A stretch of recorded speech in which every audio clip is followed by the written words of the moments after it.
Starting with the blessed name of Allah subhanahu wa ta'ala, peace and salutation upon our beloved Prophet, peace be upon him.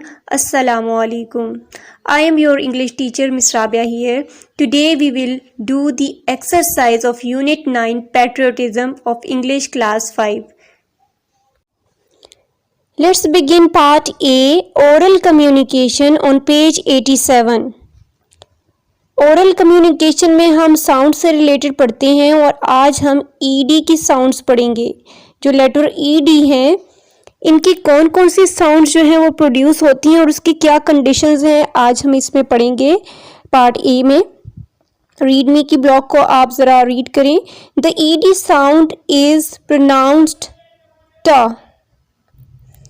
कह रहे हैं कि जो ED letters हैं इसकी sound है, इसकी टा साउंड प्रोड्यूस होगी। ये जो टी लिखा हुआ है, दो जो लाइन्स हैं इसके इर्द गिर्द, ये फोनेटिक्स को, फोनिक्स को, साउंड को शो करती हैं, यानी ये साउंड के सिंबल्स हैं, इसके अंदर साउंड लिखी जाती है। The ED sound is pronounce टा, कि ईडी साउंड जो है, ईडी लेटर्स जो हैं वो टा की साउंड प्रोनाउंस करते हैं if it is followed by के, क, एस, च, श, फ साउंड्स। कह रहे हैं कि अगर जो ईडी लेटर्स हैं S, C, H, S, H, F, P sounds के बाद आए तो ये टा साउंड प्रोड्यूस करेंगे। फॉर एग्जांपल लॉफ्ट, हम इसको लाफ्ट नहीं कहेंगे, लॉफ्ट कहेंगे। टा साउंड एंड पे आ रही है। लॉफ्टर आपने सुना है ना वर्ड, तो ये लॉफ्ट है।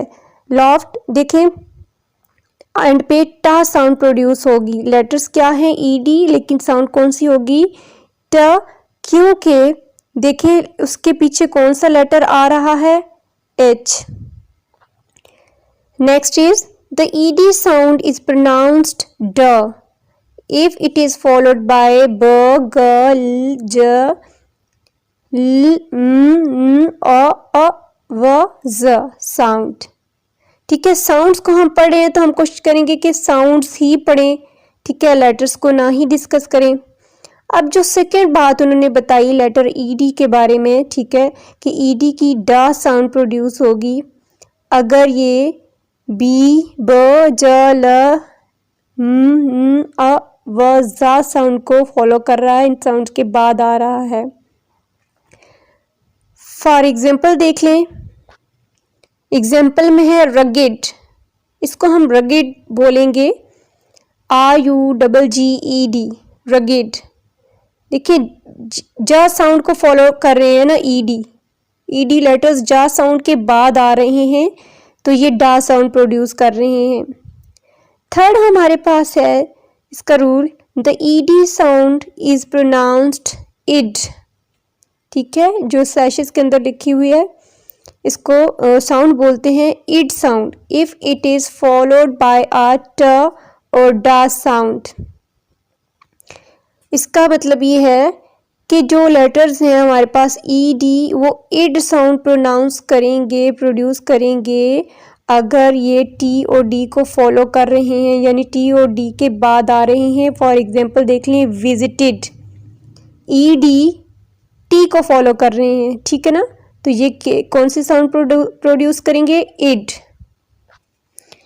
Read the given sentences and pronounce the ED sound ending correctly. ठीक है, एंडिंग्स करेक्टली के एंड पे जो साउंड आ रही है लेटर ईडी की वो आपने करेक्टली प्रोनाउंस करनी है। अब फर्स्ट वाले कॉलम में है डा साउंड, ठीक है ना। अब जो जितनी भी इसके नीचे एग्जांपल्स हैं इनमें डा साउंड प्रोनाउंस होगी। Hina showed me her new dress, showed. They lived in Lahore, lived, डा sound. He played in the evening, played, da sound. Next is id sound. These are the examples of id sound. Ali wanted to buy a new house, wanted, okay, because wanted ed is followed by t, so it would be wanted. Next is she started her new job, started, id sound. Next one is these flowers had faded, did, okay, FAD, D को follow कर रहे हैं ED, so it will be id form, okay, faded. Next is ta, he worked hard for his test, अब इसमें देखिए worked को देखें, के को फॉलो कर रहे हैं ईडी लेटर्स, तो इसलिए ये टा साउंड प्रोड्यूस करेंगे। नेक्स्ट चीज, we walked in the morning. अब वॉकड को देखें, के को फॉलो कर रहे हैं, अगेन टा साउंड प्रोड्यूस करेंगे। Next is they helped a poor man, helped, ठीक है ना, टा साउंड, हेल्प्ड नहीं बोल, हेल्प देखें आप कोशिश भी करिए तो डा साउंड प्रोड्यूस नहीं कर पाएंगे, हेल्प्ड होगा। नेक्स्ट क्वेश्चन है, underline the words with the ED ending and write them in their relevant columns. हम पहले सेंटेंसेस को पढ़ लेते हैं। It rained heavily last night, the labours had loaded the truck, Ali asked her teacher a question, she laughed aloud, the children jumped on the bouncy castle, they waited for him last night। ये हमारे पास sentences हैं। अब इनमें जो words use किए गए हैं, जो डा साउंड, जो इड साउंड, जो एड साउंड प्रोड्यूस कर रहे हैं, वो हमने इस कॉलम में लिखने हैं, इन कॉलम्स में। अब हमारे पास जो 3 कॉलम है, फर्स्ट वन इज डा sound, next is it sound and third one is टा साउंड। इसको आप करेक्ट कर लें और इसको टी यहाँ पे लिख दें, ये थोड़ी मिस्टेक हो गई है। डा साउंड में रेन्ड, इड में लोडेड, वेटेड, और टा साउंड में एग्जाम्पल वर्ड्स आएंगे laughed, asked, jumped. Now learning to speak, read and practise the given dialogue. Sir Yasir, Assalamu alaikum students, how are you all? Students, Walaikum Assalam, we are fine sir. Sir, students, do you know what national event is coming on March 23rd? Hassan, yes sir, it is Pakistan Day. Sir Yasir, now who will tell me why we celebrate this day? Ali, sir, we celebrate Pakistan Day to remember the Lahore Resolution on 1940. This resolution proposed the idea of an independent state of Muslims. Therefore, it is also called the Pakistan Resolution. Sir Yasir, Good Ali, Usman, where was this event held? Sir Yasir, it was held at Mantu Park, Lahore, Minare, Pakistan. We are arranging a speech competition about it. I would like to all of you to come and participate. Students, okay sir. तो ये dialogue है students और teacher के दरमियान में, ठीक है। इनके सर हैं यासिर, जो अस्सलाम वालेकुम और तबीयत पूछ के कहते हैं कि आप कैसे हैं, और स्टूडेंट्स जवाब देते हैं कि हम सब ठीक हैं। फिर सर पूछते हैं कि आप जानते हैं कि 23 मार्च में कौन सा कौमी त्यौहार आ रहा है। हसन जो है उसके जवाब में कहता है कि यौम पाकिस्तान। फिर सर यासिर फिर पूछते हैं कि कौन मुझे बताएगा कि हम ये दिन क्यों मनाते हैं। फिर इसके जवाब में है कि हम लाहौर को 19 कब मनाते हैं, सॉरी ये पूछा। फिर बताया गया कि लाहौर 1940 की करारदाद की याद में पाकिस्तान का दिन मनाते हैं। इस करारदाद ने मुसलमानों के लिए एक आज़ाद रियासत का तस्वर पेश किया था, इसलिए इसे करारदाद पाकिस्तान कहा जाता है। फिर सर यासिर जो है वो शाबाश देते हैं। फिर उस्मान जो है सवाल करता है कि ये त्यौहार कहाँ मुनक़द हुआ, तो इसके जवाब में सर यासिर कहते हैं कि मंटू पार्क लाहौर में मुनक़द हुआ था, और हम इसके मुतालिक एक तकरीरी मुकाबला तरतीब दे रहे हैं, और मैं आप सबको आने की और इसमें शिरकत करने की दावत देता हूँ। ठीक है, ये इस तरह से डायलॉग है। Conduct a dialogue on benefits of education, make sure students use polite expressions to seek attention sorry. ठीक है, अब हमने क्या करना है, तालीम के फ़वाइद पर एक मुकालमे का एहतमाम कहा गया कि करें, और यकीन दहानी कर लें कि तवज्जो हासिल करने के लिए तलबा जो हैं शाइस्ता तासुरात का इस्तेमाल करें, यानी पोलाइट जो है वो पोलाइट वे जो है वो यूज़ करें, बोलें पोलाइट वे में। बेनिफिट्स ऑफ एजुकेशन पे डायलॉग कुछ इस तरह से होगा। Teacher, good morning class, how are you? Class, good morning sir, we are good, what about you? Teacher, I am fine too. Today I want to talk you about benefits of education. Ali, I think it will be interesting. Teacher, yes, it will be. You know, education is highly important for every person in society. Then, Yes, sir, this is true. I have seen lot of unemployment around me, and these are mostly due to lack of education. Teacher, moreover, education improves your living style and makes you a good citizen. Ali, you are true, sir. I have seen my uncle, who is highly educated, and he is a good reputation in the family. Umar, now I will study properly and also tell to my friends. Teacher, that's very good. Everyone should study properly. Class, thank you, sir. Goodbye. Goodbye. Allah Hafiz. Now I'm going to start its part B, reading and critical thinking. Answer these questions. What is a nation's strength? एक कौम की ताकत क्या है? Brave and hardworking men are our nation's strength. बहादुर और मेहनती आदमी एक कौम की ताकत हैं. What is the message of poem in your opinion? आपकी राय में नज़म का पैगाम क्या है? The message of the poem is that by hard working a nation can become a strong nation. के नज़म का ये पैगाम ये है कि मेहनत से एक मजबूत कौम जो है वो बन सकती है. Why is education important for any country? किसी भी मुल्क के लिए तालीम जो है बहुत अहम क्यों है? Education is very important for any country because without education, any country cannot make progress in the field of life. क्योंकि तालीम के बगैर कोई भी मुल्क तरक्की के किसी शोबे में तरक्की नहीं कर सकता. Next activity is look and read the given table of content of a book, then answer the given questions. Table of content आपने पढ़ना है. टेबल ऑफ कंटेंट्स क्या होता है? Is a list of topics और parts of a book and the page numbers on which they begin. The table of contents is found at the beginning of the book of a book. ठीक है, table of content क्या होता है? हर book के start में आपने देखा होगा कि एक पेज होता है जिस पे आपका यूनिट नंबर या लेसन नंबर या चैप्टर की नंबरिंग दी होती है. उसके बाद नेक्स्ट कॉलम होता है जिसमें आपके लेसन्स और यूनिट्स का नेम मेंशन होता है, टाइटल मेंशन होता है. फिर उसके बाद एक कॉलम होता है जिस पे पेजेस मेंशन होते हैं कि ये चैप्टर किस किस पेज पे है. ठीक है, इसको कहते हैं टेबल ऑफ कंटेंट्स. अब हम टेबल ऑफ कंटेंट्स को पढ़ लेते हैं. यहाँ पे है chapter number 1 the thirsty crow, page 2.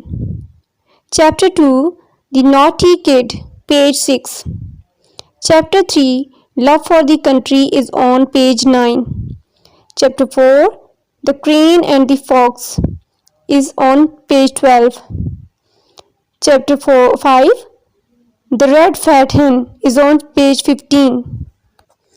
Now the questions from the table of contents are: what is the title of first chapter of the book? The title of the first chapter of the book is The Thirsty Crow. Second question is, which page does the third chapter start on? तीसरा बाब कौन से सफ़ा से शुरू होता है? The third chapter starts on page number 9. Next question is, what is the title of the last chapter of the book? Answer is, the title of the last chapter of the book is The Red Fat Hen. Next activity is read the given glossary.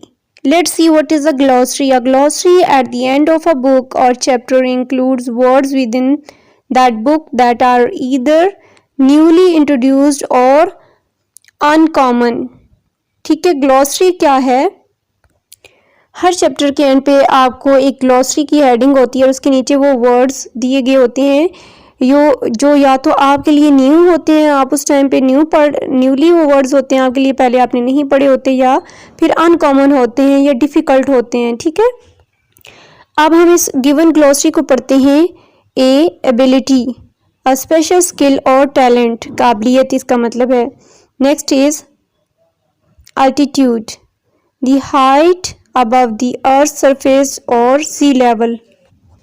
B, battle, a fight or conflict with or without weapons. Next is bottom, the lowest last or underside of something. C. Career, what you do for a living. Choice, the act of making a selection. Look up the meaning of altitude in the given glossary and write it. The meaning of altitude is the height above the earth's surface or sea level. Why do we use a glossary? We use a glossary to know the meaning of words. Now question 5. Read the given map and its key to answer the given question. पहले हम read मी box को पढ़ते हैं. A legend of a map explains the symbols and tells what each symbol stands for. For example, trees show forest and blue color is for sea, river, etc. अब एक नक्शे में जो लेजेंड है वो क्या है, अलामतों को बयान करता है. ठीक है, हर अलामत का मतलब बताते हैं.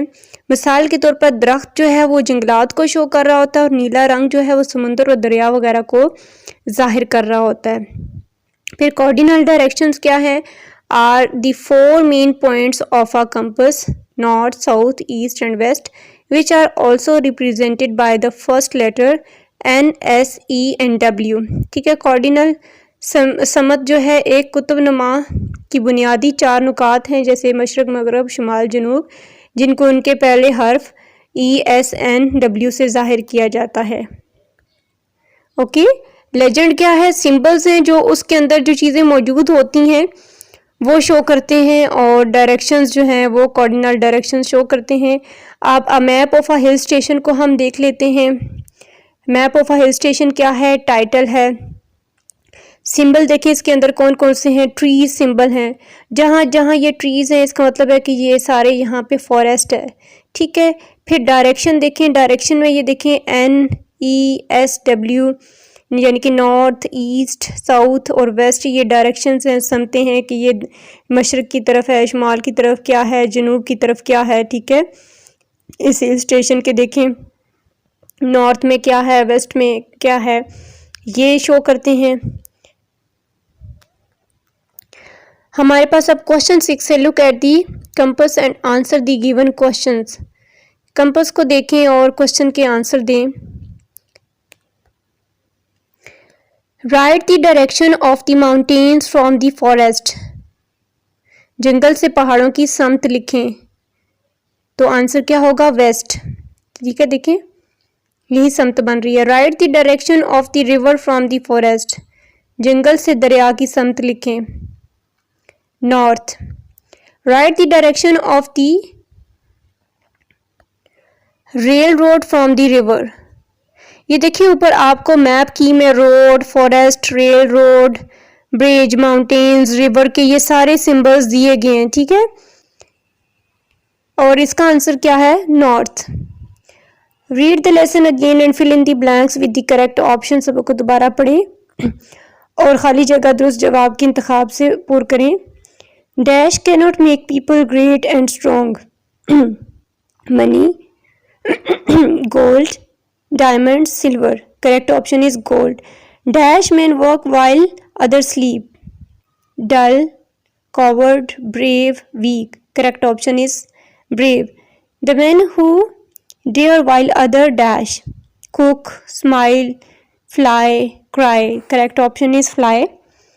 Great men lift the nation to the park, clouds, sky, rainbow. Correct option is sky.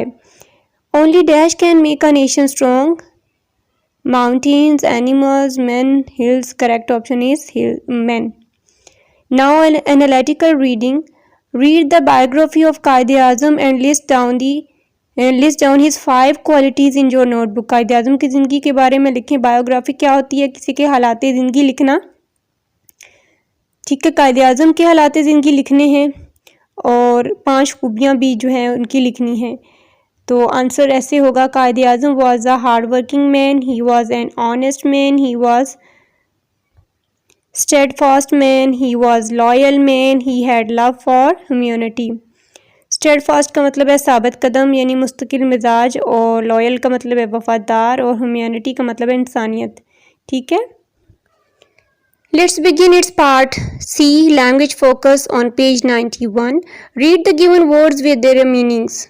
Honour, great respect for somebody, इज्जत। Suffer, to be badly affected by a disease, बर्दाश्त करना। डेयर, जुरत, to be brave enough to do something. Strength, ताकत, the quality of being brave. Nation, कौम, people of a country.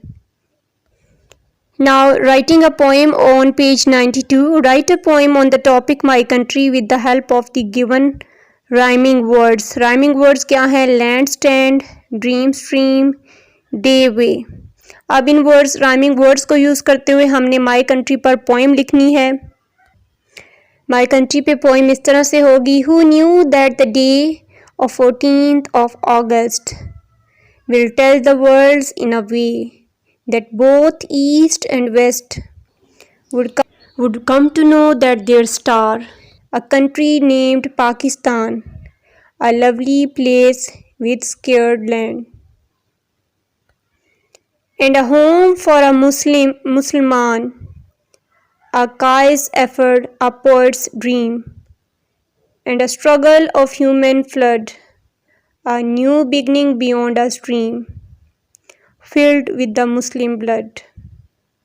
इस नज़म का मतलब ये है कि कौन जानता था कि दिन 14 अगस्त का इस तरीके से दुनिया को बताएगा कि दोनों मशरिक़ और मगरिब जाएंगे कहाँ, वहाँ खड़ा है एक मुल्क जिसका नाम पाकिस्तान है, एक खूबसूरत जगह जिसकी सरजमीन पाक है, और एक मुसलमान का घर है, और कायद की कोशिश है, एक शायर का ख्वाब है, और एक इंसानी झुंड की कोशिश है। एक नदी के पार एक नया आगाज़ जो मुसलमानों के खून से भरी हुई है, ज़मीन की, पाकिस्तान के बारे में है ये। ठीक है, next is entry word. An entry word is a form of a word in a dictionary under which its meaning, spelling etcetera are grouped. अब एंट्री वर्ड क्या है? एंट्री को वैसे उर्दू में अंदराजी कहते हैं। एंट्री वर्ड एक लुगत में एक लफ्ज़ की किस्म है जिसके नीचे उसके मायने भी दिए जाते हैं, स्पेलिंग्स वगैरह भी, सब कुछ डिटेल जो है वो उसकी दी जाती है, इसको प्रोनाउंस कैसे करना है ये भी। अब look at the given page of dictionary and notice the use of alphabetical arrangement of word, also notice the use of entry word. ठीक है, हमारे पास अब ये पिक्चर गिवन है डिक्शनरी के एक पेज की, जिसमें वर्ड्स हैं, अल्फ़ाबेटिकल ऑर्डर है, फिर उसके एंट्री वर्ड भी है। ठीक है, वर्ड लेटर है हमारे पास, एस से शुरू होने वाला वर्ड है सेक। सेक क्या है? नाउन। इसकी आगे प्रोनाउंसिएशन देखें, सिलेबल, इसमें सिलेबल्स लिखे हुए हैं, सिलेबल एक ही है, और पार्ट ऑफ स्पीच में ये नाउन है। ठीक है, और इसकी प्रोनाउंसिएशन सेक, ए, इसमें डिफ्थोंग यूज़ हो रहा है। पहले जो है कॉन्सोनेंट एस है, सा sound, then A sound, then का sound, sake, 3 sounds. For the purpose of, in the interest of, interest क्या है? मीनिंग, इसका मीनिंग आ गया। ठीक है, in order to help someone. फिर हमारे पास है स्लीप। स्लीप का देखें, एक स्लीप सिलेबल फिर गिवन है, फिर ये वर्ब है, और इसकी आगे प्रोनाउंसिएशन देखें, स्लीप। इसमें कितनी साउंड्स हैं? 4 साउंड्स हैं। To rest with your eyes closed and your mind and body not active, ये मीनिंग भी इसका गिवन है। फिर हमारे पास है स्टैंड। अब देखिए अल्फ़ाबेटिकल ऑर्डर में है। स्टैंड का सिलेबल देख लें कि है, वर्ब है ये। स्टैंड की प्रोनाउंसिएशन देखें, 1 2 3 4 5 साउंड्स हैं। Stand, to be on your feet, to be in a vertical position, ये इसका मीनिंग है। तो ये देखें डिक्शनरी को आप कितने पर्पसेस के लिए यूज़ कर सकते हैं। आप देख सकते हैं कि ये कौन सा पार्ट ऑफ स्पीच है, कितने सिलेबल्स हैं, कैसे इसको प्रोनाउंस करना है, क्या इसका मीनिंग है। Now learning to spell, fill in the missing letters to complete the words. First वाले में एच यूज़ करेंगे तो HONOUR, honour. Next is PILLARS, pillars. Next one is BRAVE, brave. SUFFER, suffer. BUILD, build. Let's start grammar portion. Pronoun antecedent agreement. देखते हैं कि ये क्या है. A pronoun must agree with the antecedent in number and gender. कह रहे हैं कि प्रोनाउन जो है उसके एंटीसेंडेंट के साथ जो है तादाद और उसके जेंडर में ज़रूर मुत्तफिक होना चाहिए. यानी कि जो हम प्रोनाउन यूज़ कर रहे हैं, ठीक है, प्रोनाउन किसकी जगह यूज़ होता है, नाउन की जगह. तो जिस नाउन की जगह हम यूज़ कर रहे हैं उस नाउन के साथ उसको ऐसे लिंक होना चाहिए कि अगर वो नाउन सिंगुलर है तो वो प्रोनाउन भी सिंगुलर ही एज अ सिंगुलर यूज़ होगा. अगर जेंडर में जो जेंडर यूज़ हो रहा है नाउन में वही जेंडर जो है प्रोनाउन में यूज़ होगा. मज़ीद हम इसको आगे पढ़ लेते हैं. आ प्लूरल प्रोनाउन रिप्लेसेस आ प्लूरल नाउन, कि एक जमा इसम की जगह जमा इसमें ज़मीर ही आएगा. ठीक है. A singular pronoun replaces a singular noun, कि अगर नाउन जो है वो सिंगुलर है तो उसकी जगह जो प्रोनाउन हम यूज़ कर रहे हैं वो भी सिंगुलर ही होगा. A masculine pronoun replaces a masculine noun. ठीक है. अगर नाउन मैस्कुलिन है तो उसकी जगह जब हम प्लूरल यूज़ कर रहे होंगे तो वो भी एज अ मैस्कुलिन ही यूज़ होगा. And a feminine pronoun replaces a feminine noun, और फेमिनिन इसम की जगह फेमिनिन इसम ज़मीर जो है इस्तेमाल होगा. इसको कहते हैं pronoun एंटीसेंडेंट agreement. Read the given sentences and notice the use of pronoun एंटीसेंडेंट agreement. अब हम यहाँ एग्जांपल्स में मज़ीद इसको देख लेते हैं कि प्रोनाउन एंटीसेंडेंट एग्रीमेंट क्या है. I bought a book about Pakistan, it is very interesting. ठीक है. आई बॉट आ बुक, यहाँ पे अब नाउन है, क्या क्या है, बुक है, पाकिस्तान है. It is very interesting. अब जो नाउन है ना बुक, ठीक है, बुक की बात हो रही है कि मैंने बुक ख़रीदी है पाकिस्तान के बारे में. और इट जो यूज़ हो रहा है ना, इट क्या है, प्रोनाउन, और ये किसकी जगह यूज़ हो रहा है, बुक की. ठीक है. बुक क्या है, सिंगुलर नाउन है, तो प्रोनाउन भी देखें जो सिंगुलर के लिए यूज़ होता है वही है, इट है. ठीक है. Pakistani soldiers are brave, they protect us. अब हमारे पास नाउन क्या है, सोल्जर्स. नेक्स्ट है दे प्रोटेक्ट अस. अब दे जो है सोल्जर्स की जगह यूज़ हो रहा है, प्रोनाउन है. अब देखिए सोल्जर्स प्लूरल था, ठीक है, प्लूरल नाउन है, तो इसका प्रोनाउन भी प्लूरल, दे प्लूरल के लिए यूज़ होता है. ठीक है. तो प्रोनाउन भी प्लूरल यूज़ हुआ. Next is Ahmad is my neighbour, he is a good man. Ahmad is a noun. ठीक है ना, अहमद की बात हो रही है. आगे अहमद की बात को बढ़ाते हुए कहा गया कि ही इज़ अ गुड मैन. तो ये जो ही है अहमद की जगह यूज़ हुआ है, यानी कि प्रोनाउन है. तो ये देखें, Ahmad is a singular noun. ठीक है. And Ahmad is a masculine. ठीक है. मुज़क्कर भी है, सिंगुलर नाउन भी है, तो इसका जो प्रोनाउन है वो भी जो मुज़क्कर के लिए ही यूज़ होता है, ठीक है, वो यूज़ किया गया है. Next is my mother is very caring, she loves us. अब यहाँ पे जो मदर है, ठीक है, mother as a masculine use हो रहा है, सिंगुलर भी है, मैस्कुलिन भी है, तो इसका जो प्रोनाउन है, ठीक है, जो मैस्कुलिन के लिए यूज़ किया जाता है शी, वो यूज़ किया गया है. तो इस तरह से आप देखें जिस तरह से नाउन होगा उसी के अकॉर्डिंगली जो है वो प्रोनाउन यूज़ होगा. Now move on page 93. Fill in the blanks with correct pronouns to complete these sentences. Sara completed dash work. Her भी है ऑप्शन में, हिज भी है. अब सारा इज़ अ मैस्कुलिन, तो मैस्कुलिन के लिए यूज़ होगा her. Sara completed her work. Ali left dash keys in his house. अब हमारे पास नाउन क्या है यहाँ पे, अली. ठीक है ना. अली की जगह कौन सा प्रोनाउन यूज़ होगा, अली, क्योंकि मैस्कुलिन है तो इसके लिए हम हिज यूज़ करेंगे. Ali left his keys in his house, आगे भी हिज यूज़ हो रहा है. फिर है हमारे पास they worked hard to make dash nation strong. ठीक है. अब दे जो है प्लूरल है, ठीक है ना, दे वर्क हार्ड, उन्होंने वो बहुत मेहनत करते हैं. अब इसकी जगह जो प्रोनाउन यूज़ होगा, they work hard to make their nation. ठीक है ना. अब दे है तो इसके साथ जो प्लूरल जो यूज़ होगा वो देयर होगा. फिर है look at the apples, let's go pick dash. अब एप्पल्स यहाँ पे नाउन जो है वो एज अ प्लूरल यूज़ हो रहा है, तो इधर हम डैश में क्या लिखेंगे, him, sorry them. Okay, look at the apples, look, let's go pick them, क्योंकि एप्पल्स प्लूरल है तो देम जो है वो प्लूरल के लिए ही यूज़ होगा। फिर है they drank coffee even though dash was cold. Coffee के लिए क्या है, कॉफ़ी के लिए हम इट यूज़ करेंगे।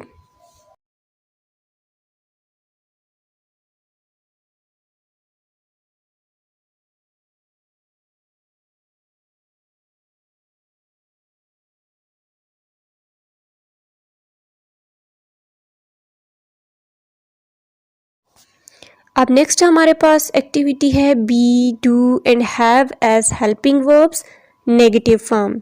ठीक है, हमारे पास जो हेल्पिंग वर्ब्स हैं बी, डू और हैव, इनको नेगेटिव फॉर्म में जब चेंज करते हैं तो क्या यूज़ करते हैं, we use not with be, do and have as helping verb to show their negative form. Sentence को नेगेटिव फॉर्म में यानी कि मनफी विक्रे में जब हम चेंज करते हैं तो हम इन फॉर्म्स के साथ, हेल्पिंग वर्ब्स के साथ हम क्या यूज़ करते हैं, नॉट यूज़ कर देते हैं, तो सेंटेंस जो है वो नेगेटिव फॉर्म में चेंज हो जाता है। Read the given sentences. अब हमने इन सेंटेंसेस को पढ़ना है, पहले बी फॉर्म के हैं, फिर डू फॉर्म के हैं, फिर हैव फॉर्म के हैं। ठीक है, ये नेगेटिव सेंटेंसेस हैं। बी फॉर्म हमने पहले भी पढ़ी कि बी फॉर्म में इज़ भी आता है, एम भी, आर भी, वॉज भी आता है और वर्ब भी आता है। ठीक है, यही हमने पढ़ा था ना कि बी फॉर्म में ये हेल्पिंग वर्ब्स आते हैं, इज़, एम, आर, वॉज, वर। तो पहले हम बी फॉर्म के सेंटेंसेस को पढ़ लेते हैं। राफ़ी इज़ नॉट स्टडिंग। अब देखें, इज़ के बाद नॉट यूज़ हुआ। ठीक है, इज़ क्या है, बी की फॉर्म है। ठीक है, हेल्पिंग वर्ब है, बी फॉर्म की हेल्पिंग वर्ब इज़ है, इसके बाद नॉट यूज़ किया तो ये सेंटेंस जो है वो नेगेटिव में चेंज हो गया कि राफ़े पढ़ नहीं रहा। The ants are not eating, चूंटियाँ नहीं खा रही। देखिए एंड्स प्लूरल है, इसके साथ जो बी की फॉर्म का हेल्पिंग वर्ब आया है वो आर है, तो आर के साथ नॉट यूज़ करेंगे हेल्पिंग वर्ब के बाद, यानी कि नॉट यूज़ करेंगे तो हमारा नेगेटिव सेंटेंस बन जाएगा। फिर है इट वॉज नॉट रेनिंग, बारिश नहीं हो रही। देखें वॉज भी बी की फॉर्म में है हेल्पिंग वर्ब, तो इसके साथ जब हमने नॉट यूज़ किया तो ये भी हमारा नेगेटिव सेंटेंस बन गया। Next is do form. Do में डज भी आता है, डिड भी आता है और डू भी आता है। ठीक है ना, ही डज नॉट वर्क। अब देखें डज जो है हेल्पिंग वर्ब है डू की फॉर्म में, तो डज के साथ नॉट यूज़ करेंगे तो ये नेगेटिव सेंटेंस बन गया। She did not like spicy food, did के साथ भी हम नॉट यूज़ कर देंगे तो ये नेगेटिव सेंटेंस बन जाएगा। फिर हमारे पास है we don't practise yoga. Don't, do not, इसका मतलब है डू नॉट। ठीक है, तो डू के साथ भी नॉट जब लगाएंगे तो सेंटेंस नेगेटिव में चेंज हो जाएगा। तो इस तरह से हम बी, डू और हैव के नेगेटिव सेंटेंसेस बनाएंगे नॉट को ऐड करके। फिर हमारे पास है हैव फॉर्म। हैव में देखें हैज़ आता है, हैव आता है और हैड आता है, यही पढ़ा था ना हमने पिछले लेसन में भी। ही हैज़ नॉट इन्वाइटेड अस, देखिए हैज़ के बाद नॉट लगाने से नेगेटिव बन गया। They have not decided to go out, not, have के बाद नॉट लगा दिया। ठीक है, नेगेटिव बन गया। We had not completed our work, had के साथ भी नॉट लगाने से सेंटेंस जो है वो नेगेटिव फॉर्म में चेंज हो गया। बहुत ही आसान ये क्वेश्चन था।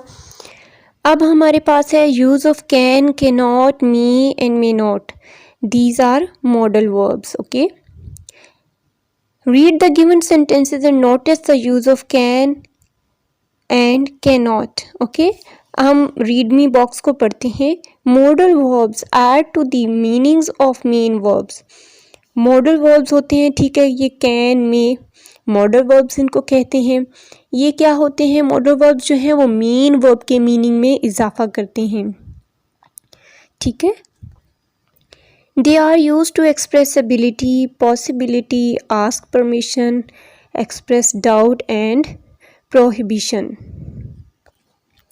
ये काबिलियत, मुमकिन होने, इजाज़त लेने, शक ज़ाहिर करने और ममनू होने के लिए इस्तेमाल किए जाते हैं। ठीक है, अब हम सेंटेंसेस को पढ़ते हैं। Ali can speak different languages.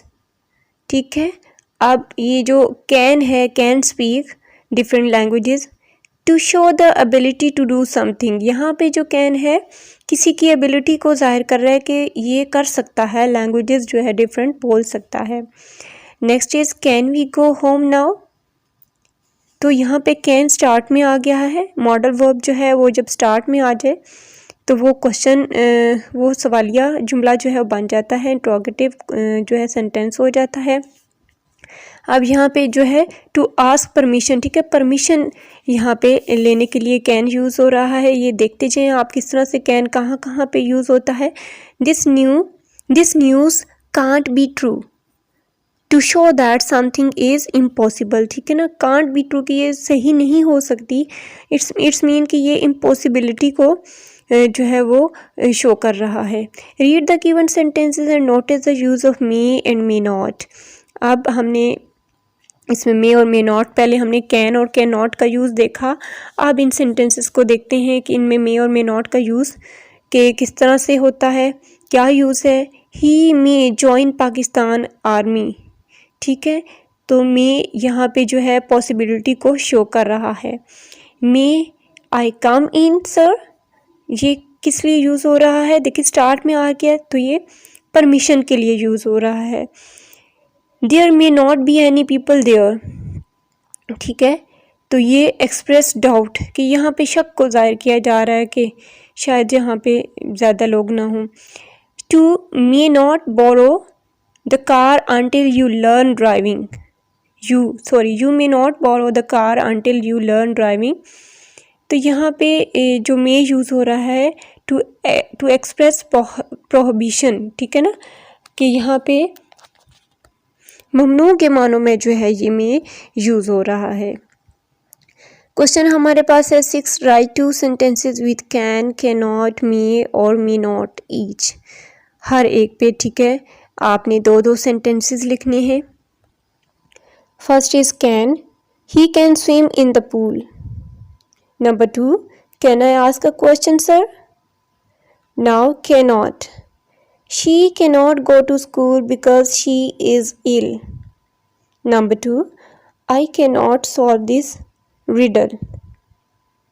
May I read this book? Number 2, he may drive a car. May not, you may not take photographs in the museum. Number 2, he may not run his business until he has an experience. Okay, these are the sentences with the modal verbs can and may. Now adverbs of time and place, वक्त और जगह के मुतालिक जो अफ़ाल हैं, adverbs हैं, उनको देखते हैं हम। फर्स्ट adverbs of time, कि adverbs of time क्या हैं। adverbs of time not only tells us when action happened but also for how long and how often. Adverb of time में सिर्फ ये नहीं हमें पता चलता कि कब एक्शन हुआ था, बल्कि ये भी हमें पता चलता है कि कितने टाइम के लिए जो है ये एक्शन हुआ, ठीक है, ये काम कितनी देर तक हुआ। Next adverb of place tells us where the action is done, ठीक है, प्लेस कि किस जगह पे जो है, कहाँ पे जो एक्शन जो है ये हुआ, काम कहाँ पे हुआ। Read the given sentences and notice the use of adverbs of time and place. ठीक है, आप सेंटेंसेस को हमने पढ़ना है और हमने नोट करना है एडवर्ब ऑफ टाइम और प्लेस को। Ali will call you later, ठीक है, लेटर क्या है, एडवर्ब ऑफ टाइम। कॉल है ना, कॉल क्या है, वर्ब, और एडवर्ब क्या है, later, adverb of time. He is putting his toys inside the box, अब इनसाइड क्या है, एडवर्ब ऑफ प्लेस है कि बॉक्स के अंदर, ठीक है ना। वर्ब क्या है, पुटिंग के डाल रहा है, इनसाइड अंदर, एडवर्ब ऑफ प्लेस है ये। I saw Sana today, today is adverb of time. Hira lives near the school, near is adverb of place. Please sit here, here is the adverb of place. Question 8. Use the given adverbs of place in your sentences in your notebook. Okay, notebook में आपने इनके sentences बना के लिखनी है। There, for, east, downstairs, away। पहले है there, there are many fish in the pool, ठीक है, देयर का मतलब होता है वहाँ, फॉर का मतलब है दूर, my home is far from the school, east मशरिक, the city's hospital is in the east, downstairs सीढ़ियों के नीचे, I am going downstairs, away, away का मतलब ये होता है दूर, his house is away from the road. Next is full stops with abbreviations, ठीक है, कि एब्रीविएशंस के साथ फुल स्टॉप का यूज़ जो है वो हम सीखेंगे। We use a full stop in some abbreviations, कुछ एब्रीविएशंस में हम फुल स्टॉप यूज़ करते हैं। एब्रीविएशन पहले मैं आपको बता दूं कि क्या होती है, वर्ड की शॉर्ट फॉर्म आप कह सकते हैं एब्रीविएशंस, ठीक है ना।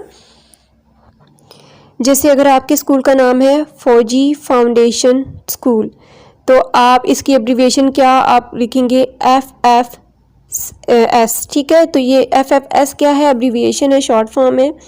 इस तरह बहुत सारे वर्ड्स की भी शॉर्ट फॉर्म है, जैसे है गवर्नमेंट, ठीक है ना, वर्ड थोड़ा सा लंबा है, इसकी शॉर्ट फॉर्म है GOVT, गवर्नमेंट, तो हम इनके साथ फुल स्टॉप यूज़ करते हैं। Read the given abbreviations with their full form and notice the use of full stop. अब हमारे पास जो वर्ड है कैप्टन, इसकी जो शॉर्ट फॉर्म है CAPT और उसके बाद फुल स्टॉप आएगा। फिर है डिपार्टमेंट, शॉर्ट फॉर्म इसकी एब्रीविएशन यानी कि DEPT भी हम लिखेंगे तो इसका मतलब भी डिपार्टमेंट है, इसके बाद भी फुल स्टॉप आएगा। गवर्नमेंट को की एब्रीविएशन है GOVT और इसके बाद फुल स्टॉप। फिर है लिमिटेड की शॉर्ट फॉर्म है LTD और इसके बाद फुल स्टॉप यूज़ करते हैं हम। फिर है हमारे पास वर्ड अप्रॉक्सीमेटली, तो इसकी शॉर्ट फॉर्म है APPROX, फिर इसके बाद हम फुल स्टॉप यूज़ करते हैं। Question is right 5 more abbreviations with full stops in your notebook, ठीक है, मज़ीद हमने 5 एब्रीविएशंस लिखनी है। डॉक्टर, ठीक है, डॉक्टर की एब्रीविएशन है DR फुल स्टॉप। फिर है मिस्टर की एब्रीविएशन है MR और फिर full stop. Next is education, education की एब्रीविएशन है EDU और फुल स्टॉप। फिर हमारे पास वर्ड है एवेन्यू, इसकी एब्रीविएशन है AVE और full stop. Fifth one is figure, figure की एब्रीविएशन है FIG और full stop. Now I am going to start its part B, writing, learning to write. Read the central idea of the poem, ठीक है, poem का central idea हमने जो है वो ये पढ़ना है, हमारे पास गिवन है। The poet tells us about the secret of a nation's success, which is its main power, कि शायर हमें कौम की कामयाबी के राज के मुतल्लिक बताता है जो उसकी अपनी इंसानी ताकत है। Good people are more important than gold and jewels, कह रहे हैं कि जो अच्छे लोग होते हैं वो सोने और जवाहरात से ज़्यादा अहम होते हैं। The people who make their nation strong are great and selfless, वो लोग जो एक कौम को मजबूत बनाते हैं वो अजीम और बेगरज लोग होते हैं। They fight for the truth and honour of their nation, वो अपनी कौम की सच्चाई और इज़्ज़त के लिए लड़ते हैं। They are brave people who face all the challenges, ठीक है, वो बहादुर होते हैं और सारी मुश्किलात का सामना करते हैं। If a nation has such people then no one can stop this nation for making progress and getting strong, अगर एक कौम में ऐसे लोग हों तो तब कोई भी इस कौम को तरक्की करने और मजबूत होने से नहीं रोक सकता। अब हमारे पास पार्ट D का सेकंड क्वेश्चन है, read the given poem and right it's central idea in your own words. पहले आपको सेंट्रल आइडिया दिया गया उस पोएम का जो आपने पढ़ी, अब एक और पोएम गिवन है जिसका हमने सेंट्रल आइडिया जो है वो लिखना है। पोएम पढ़ लेते हैं। My flag, others might have forgotten but never can I, that the flag of my country falls very high because of the efforts put in by them, my mothers, my sisters, and those great men who laid down their lives for a just cause and showed it to the world that Pakistan it was. Doctor Tafazzal की ये poem है। अब हमने इसका central idea लिखना है। तो इसका सेंट्रल आइडिया क्या होगा? The poet says that I can not forget the Pakistan came into being by the efforts of my mother, sister and those great men who laid down their lives, and only because of their struggle and sacrifices the flag of Pakistan is flying high। ठीक है, शायर कहता है कि मैं नहीं भूल सकता कि पाकिस्तान मेरी माँ बहन, मेरी माँओं बहनों और उन अजीम लोगों की वजह से बना जिन्होंने अपनी जानें कुर्बान की, और सिर्फ उनकी जद्दोजहद और कुर्बानियों की वजह से पाकिस्तान का झंडा जो है आज ऊंचा लहरा रहा है। अगर वो देखें मेहनत ना करते, लड़ाई ना करते अपने हक के लिए, अपने वतन के लिए कुर्बानियाँ ना कर देते, तो ये वतन ना हासिल कर सकते। ठीक है, बगैर कोशिश के तो कोई चीज़ हासिल नहीं की जा सकती। Now last activity of this lesson, creative writing. Write what you want to be when you grow up so you can serve your country. Why you want to do it? लिखें कि जब आप बड़े हो जाएंगे तो क्या बनना चाहते हैं ताकि आप अपने मुल्क की खिदमत कर सकें, और आप ये क्यों चाहते हैं। Everyone loves his country and likes to serve it। ठीक है, हर कोई अपने मुल्क से प्यार करता है और इसकी खिदमत करना पसंद करता है। It is also dear to everyone, ये सबको प्यारा होता है। ठीक है ना, हर मुल्क जो है सबको प्यारा होता है क्योंकि उसमें रह रहे होते हैं, उनकी माँ होता है। We are here because of it. ठीक है, हम यहाँ पे इसी की वजूद की वजह से हैं। We want to be a doctor, हम जो है डॉक्टर बनना। आप कोई भी आप अपने बारे में लिखेंगे, आप क्या बनना चाहते हैं। ठीक है, मैं एक फ़र्ज़ी तौर पे लिख रही हूँ कि I want to be a doctor, कि मैं डॉक्टर बनना चाहूँगी। It is a service to mankind, कि ये इंसानियत की जो है, नस्ल इंसानियत की खिदमत है। A doctor serves the lives of the people. ठीक है, एक जो डॉक्टर है वो लोगों की ज़िंदगियों को बचाता है। इट केयर्स द पेशेंट्स, ये मरीज़ों की देखभाल करता है, इलाज करता है। So it is the way to serve the mankind, तो ये एक नज़रिया है नस्ल इंसानी की खिदमत का। ठीक है, कि आप डॉक्टर बन के खिदमत कर सकते हैं, आप कुछ भी लिख सकते हैं, टीचर भी लिख सकते हैं, और भी बहुत सारे प्रोफेशन है। हर प्रोफेशन के ज़रिए आप अपने मुल्क की तरक्की में किरदार अदा कर सकते हैं।